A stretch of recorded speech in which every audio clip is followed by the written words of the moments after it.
ನಮಸ್ಕಾರ ಫ್ರೆಂಡ್ಸ್, ಇವತ್ತಿನ ಈ ವಿಡಿಯೋದಲ್ಲಿ ಶಕ್ತಿ ಯೋಜನೆಯ ಒಂದು ಹೊಸ ರೂಲ್ಸ್ನ ಬಗ್ಗೆ ತಿಳಿದುಕೊಡಲಾಗುತ್ತದೆ.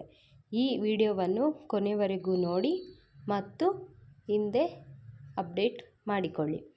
ಶಕ್ತಿ ಯೋಜನೆಯ ಸೌಲಭ್ಯವನ್ನು ಹಲವು ಮಹಿಳಾ ಫಲಾನುಭವಿಗಳು ಪಡೆಯುತ್ತಿದ್ದು, ಇದೀಗ ಶಕ್ತಿ ಯೋಜನೆಗೆ ಆಧಾರ್ ಕಾರ್ಡ್ ತೋರಿಸುವ ಮಹಿಳೆಯರಿಗೆ ಹೊಸ ಸೂಚನೆಯನ್ನು ರಾಜ್ಯ ಸರ್ಕಾರ ನೀಡಿದೆ. ಅದು ಏನಪ್ಪ ಅಂದರೆ, ರಾಜ್ಯ ಸರ್ಕಾರ 5 ಗ್ಯಾರಂಟಿ ಯೋಜನೆಗಳಲ್ಲಿ ಶಕ್ತಿ ಯೋಜನೆ ಕೂಡ ಬಹಳಷ್ಟು ಪ್ರಮುಖವಾಗಿದೆ. ಈ ಯೋಜನೆಯಡಿ ಮಹಿಳೆಯರು ಆಧಾರ್ ಕಾರ್ಡ್ ತೋರಿಸುವ ಮೂಲಕ ಉಚಿತ ಪ್ರಯಾಣ ಮಾಡುತ್ತಿದ್ದಾರೆ. ರಾಜ್ಯ ಸರ್ಕಾರ ಜಾರಿಗೆ ತಂದ ಶಕ್ತಿ ಯೋಜನೆ ಜಾರಿಗೆ ಬಂದು ಈಗಾಗಲೇ 1 ವರ್ಷವಾಗಿದೆ.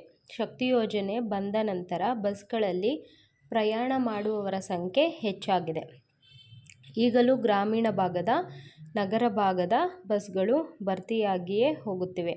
ಈಗಾಗಲೇ ಬಸ್ ಸಮಸ್ಯೆ ಇದ್ದ ಕಡೆ ಹೆಚ್ಚುವರಿ ಬಸ್ಸನ್ನು ಕೂಡ ಜಾರಿಗೆ ತರಲಾಗಿದ್ದು, ಶಕ್ತಿ ಯೋಜನೆಯಿಂದ ನಿಗಮಕ್ಕೆ ಉತ್ತಮ ಆದಾಯ ಬರುತ್ತಿದೆ.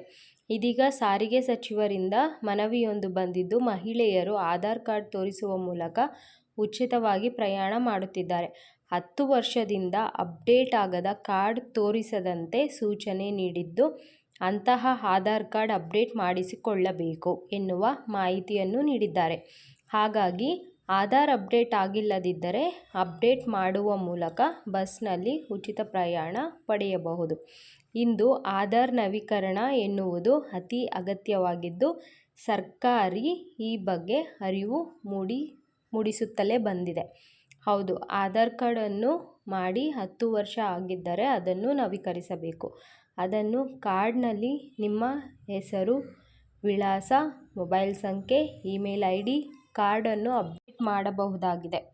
ಆದಷ್ಟು ಬೇಗ ಅದನ್ನು ಅಪ್ಡೇಟ್ ಮಾಡಬೇಕೆಂದು UIDAI ಸೂಚನೆ ನೀಡಿದೆ. ಕೇಂದ್ರ ಸರ್ಕಾರವು ಉಚಿತವಾಗಿ ಆಧಾರ್ ಅಪ್ಡೇಟ್ ಮಾಡಲು ಅವಕಾಶ ನೀಡಿದ್ದು, ಜುಲೈ 14, 2024ರವರೆಗೆ ವಿಸ್ತರಣೆ ಮಾಡಿದ್ದು, ನೀವು ಉಚಿತವಾಗಿ ಅಪ್ಡೇಟ್ ಮಾಡಬಹುದಾಗಿದೆ. ಜುಲೈ 14ರವರೆಗೆ ಮೈ ಆಧಾರ್ ಪೋರ್ಟಲ್ನಲ್ಲಿ ಅಪ್ಡೇಟ್ ಮಾಡಬಹುದು ಎಂದು UIDAI ಸ್ಪಷ್ಟಪಡಿಸಿದೆ. ಹಾಗಾಗಿ ನಿಮ್ಮ ವಿವರಗಳನ್ನು ಅಪ್ಡೇಟ್ ಮಾಡಿ. ಇದೀಗ ಶಕ್ತಿ ಯೋಜನೆಗೂ ಆಧಾರ್ ಕಾರ್ಡ್ ಅಪ್ಡೇಟ್ ಕಡ್ಡಾಯವಾಗಿದ್ದು, ರಾಜ್ಯದಲ್ಲಿ ಉಚಿತ ಪ್ರಯಾಣ ಮಾಡುವ ಮಹಿಳೆಯರು ಈ ಕೆಲಸ ಮೊದಲು ಮಾಡಬೇಕಾಗಿದೆ. ಹಾಗಾಗಿ ಜುಲೈ 14ರ ಮೊದಲು ಉಚಿತವಾಗಿ ಅಪ್ಡೇಟ್ ಮಾಡಿಕೊಳ್ಳಿ. ನಮ್ಮ ಈ ಒಂದು ವಿಡಿಯೋ ನಿಮಗೆ ಇಷ್ಟವಾಗಿದ್ದಲ್ಲಿ ಇನ್ನೂ ಹೆಚ್ಚಿನ ವಿಡಿಯೋಗಾಗಿ ನಮ್ಮ ಚಾನಲನ್ನು ಸಬ್ಸ್ಕ್ರೈಬ್ ಮಾಡಿ, ಬೆಲ್ ಐಕಾನ್ ಅನ್ನು ಕ್ಲಿಕ್ ಮಾಡಿ. ಧನ್ಯವಾದಗಳು.